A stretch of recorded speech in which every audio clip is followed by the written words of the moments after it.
Hi, I'm Lila. Today, I'm going to tell you my story. But before I continue, please share, and subscribe to hear more stories like this. I always knew I was the second choice daughter in my family, but I never thought my parents would actually take me to court over it. That's right, my own parents sued me because I wouldn't give up a kidney for my sister Vanessa. Growing up in the shadow of Vanessa wasn't easy. She was 2 years older, always the perfect child, straight A's, captain of the debate team, prom queen, you name it. Meanwhile, I was just Lila. Average grades, few extracurricular activities, and definitely not the favorite. My dad, Richard, barely noticed me unless I messed up. Lila, why can't you be more like your sister? Was practically his catchphrase. My mom, Diana, wasn't much better. She'd sigh whenever I'd walk into a room, as if my very existence was exhausting. Mom, I got a B+ on my history exam, I announced one afternoon during my sophomore year. Diana barely looked up from her magazine. That's nice, honey. From the kitchen, Dad called out. Vanessa got an acceptance letter from Princeton today. Mom immediately perked up. Oh my goodness, Richard, we should celebrate. We should take her to that new Italian place downtown, Dad suggested. I stood there, clutching my test paper. I studied really hard for this test. History isn't my best subject, and Lila, honey, we're a bit busy right now, Mom interrupted. We need to plan Vanessa's celebration.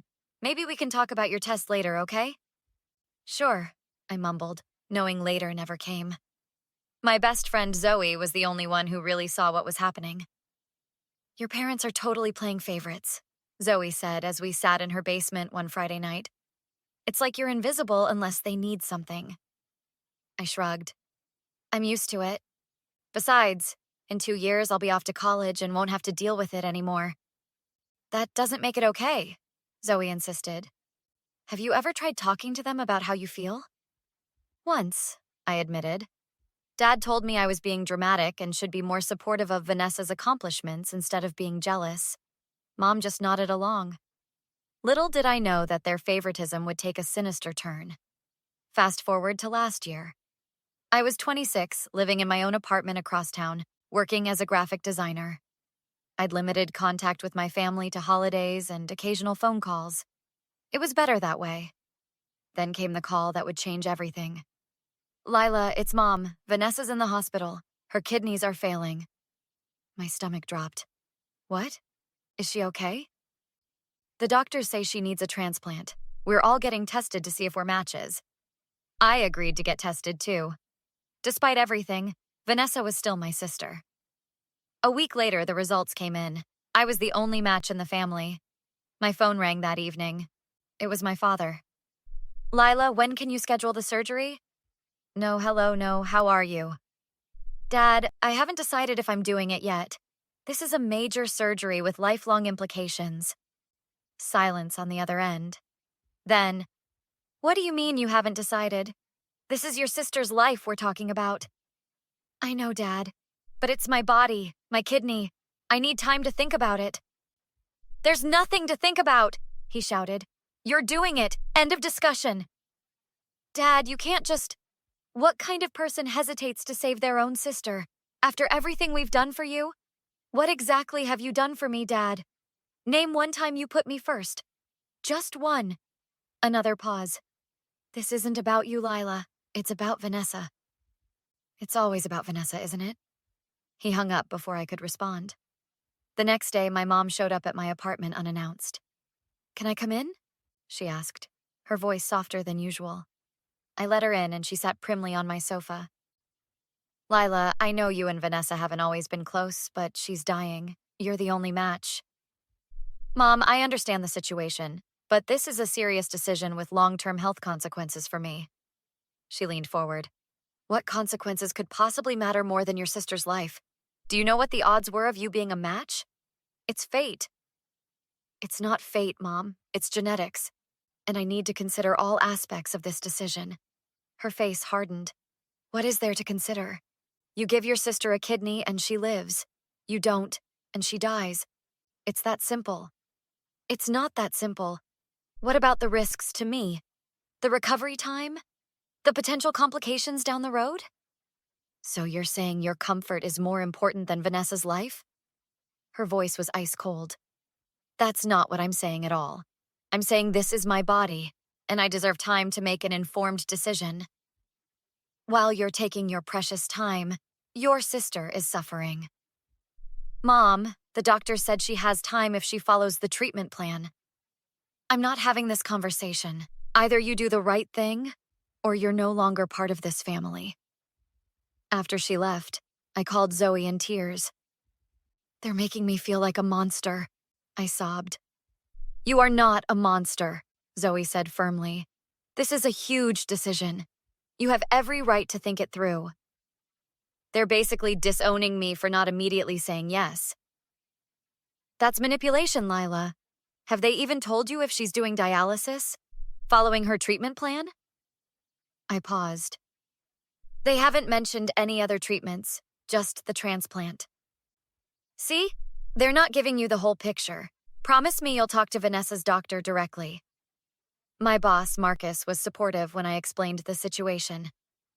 Take whatever time you need, he said.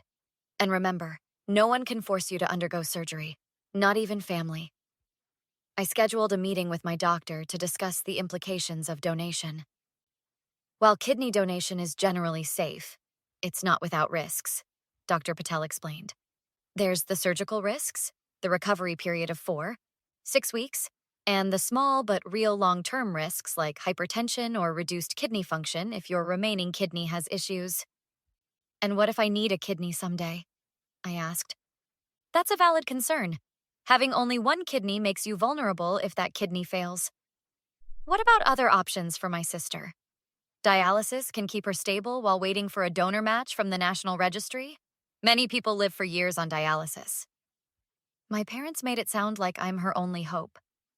Dr. Patel frowned. That's not accurate. You're the most convenient option, yes, but definitely not the only one.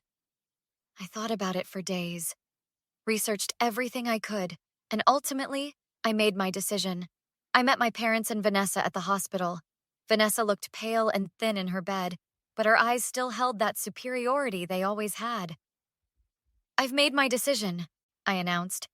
I'm sorry, but I can't donate my kidney. The room exploded. What do you mean you can't? Dad roared. How could you? Mom cried. Vanessa just stared at me, her expression unreadable. I've thought about this carefully, I continued. The risks and lifelong implications are too significant for me to ignore. What risks? Dad scoffed. People donate kidneys all the time. Yes, and they face real medical consequences. I'm sorry, but this is my final decision. Dad pointed at the door. Get out. You're no daughter of mine. As I turned to leave, Vanessa finally spoke. I always knew you hated me. Now you're literally killing me to prove it. I don't hate you, Vanessa. I just can't set myself on fire to keep you warm, especially when you have other options. What other options? She demanded. Dialysis, for one. The treatments you've been refusing, according to your doctor. Her face flushed. You talked to my doctor? I did my research, something our parents apparently didn't bother to do. 3 days later, I was served with legal papers. My parents were suing me, claiming I had verbally agreed to the donation and then backed out, causing emotional distress and endangering Vanessa's life. Can they even do this? I asked James, the lawyer Zoe had recommended. They can try, he said, reviewing the documents, but they won't win. No court in the country would force someone to donate an organ. The precedent would be catastrophic. Still, the lawsuit proceeded. The local newspaper picked up the story. Woman refuses to donate kidney to dying sister. Parents sue. I received death threats. Was called the worst sister in the world. People I'd known my whole life crossed the street to avoid me. Then came the day of the hearing. Your Honor, my father's lawyer argued. My client's daughter verbally committed to this life-saving procedure and then reneged, knowing full well the consequences for her sister. James stood calmly. Your Honor, no such commitment was made. And even if it had been, no court has ever compelled organ donation against someone's will. Miss Carson's bodily autonomy is protected by law. The judge asked me to take the stand. Miss Carson, can you explain your decision to the court? I nodded, looking directly at my parents. I did get tested, voluntarily. When I learned I was a match, I said I would consider donation, not that I would definitely do it. After consulting with medical professionals and learning about the risks and lifelong implications, I made the difficult decision not to proceed. And what factored into this decision? The judge asked. The surgical risks, the lengthy recovery that would jeopardize my job, and the lifelong medical implications of having only one kidney. Also, I hesitated. Go on, the judge encouraged. Also, the fact that my parents and sister have treated me as less than my entire life. They only contacted me when they needed something from me. Literally a piece of my body. They never once considered what this would mean for me. My father jumped up. That's a lie. We've always loved both our daughters equally. The judge banged his gavel. Mr. Carson, sit down or I'll hold you in contempt. To everyone's surprise, Vanessa's doctor had been subpoenaed and testified next. Dr. Miller, is Miss Vanessa Carson currently on the national transplant list? James asked. Yes, she is. And has she been exploring all treatment options? The doctor shifted uncomfortably. Not exactly. She's refused dialysis multiple times, against medical advice. A murmur went through the courtroom. And if she had consistently undergone dialysis as recommended, James pressed, she would likely be in much better condition to wait for a matching donor from the national list. Dr. Miller, would you say Miss Vanessa Carson's current critical condition is at least partially a result of her refusal to follow medical advice? The doctor hesitated, then nodded. Yes, I would say that's accurate. The case fell apart from there. Not only did the judge dismiss the lawsuit, but he also ordered my parents to pay my legal fees and issued a stern rebuke for their attempt to use the legal system to coerce me. Outside the courthouse, reporters swarmed. How does it feel to win? One asked. This wasn't about winning, I replied. It was about standing up for myself after a lifetime of being treated as less important than my sister. The story went viral. Support poured in from people who'd experienced similar family dynamics. Medical ethicists cited the case as an important precedent for bodily autonomy. My parents tried to call me afterward. I blocked their numbers. A month later, Zoe showed me an article. Vanessa had finally agreed to dialysis and was responding well. A donor match had been found through the National Registry. Do you regret your decision? Zoe asked. Not for a second, I replied. For the first time in my life, I put myself first. And look what happened. Vanessa found another solution once she realized I wouldn't cave. 6 months passed. I was having lunch with Marcus when I spotted my mother across the restaurant. She looked older, defeated. She saw me and approached hesitantly. Lila, please, can we talk? There's nothing to talk about, Mom. Your father and we've realized how wrong we were. Not just about the kidney, but about everything. The way we treated you growing up. Save it, I interrupted. You're only here because the community turned against you after the truth came out. That's not true. We miss you. You miss having someone to compare unfavorably to Vanessa. You miss having a backup organ donor. You don't miss me. Her face crumpled. Lila, please. We're still your parents. No, I said, standing up. Parents love their children equally. They don't sue them for control over their bodies. You lost the right to call yourselves my parents the day you served me those papers. I walked out, leaving her crying at the table. 2 weeks later, I received a letter from Vanessa. I almost threw it away unopened, but curiosity won out. Lila, it read. I won't ask for your forgiveness because I don't deserve it. I just wanted you to know that I got my transplant last week. The surgery went well. I've also started therapy to deal with my entitlement issues. Our parents gave me everything and expected nothing, while demanding everything from you and giving nothing in return. I never saw it until now.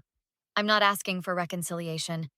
I just wanted you to know that your stand forced me to face some hard truths about myself. Take care, Vanessa. I folded the letter and put it in my desk drawer. Not forgotten, but not ready to respond either. Today, a year later, I'm thriving. My design business is booming. Turns out publicity, even negative, has its perks. I've surrounded myself with people who value me for who I am, not what I can give them. Vanessa got her transplant and recovered. My parents occasionally try to reach out, sending cards on my birthday and holidays. I return them unopened. Sometimes people ask if I'll ever forgive them. The answer is no. Some betrayals cut too deep for forgiveness. They showed me exactly who they were, and I believed them. The ultimate revenge wasn't the lawsuit victory or the public humiliation they suffered. It was me finally recognizing my worth and refusing to accept anything less than the respect I deserve. So now I'm curious. If you were in my shoes, would you have made the same decision? Or would you have donated the kidney despite how they treated you? Comment below with your thoughts.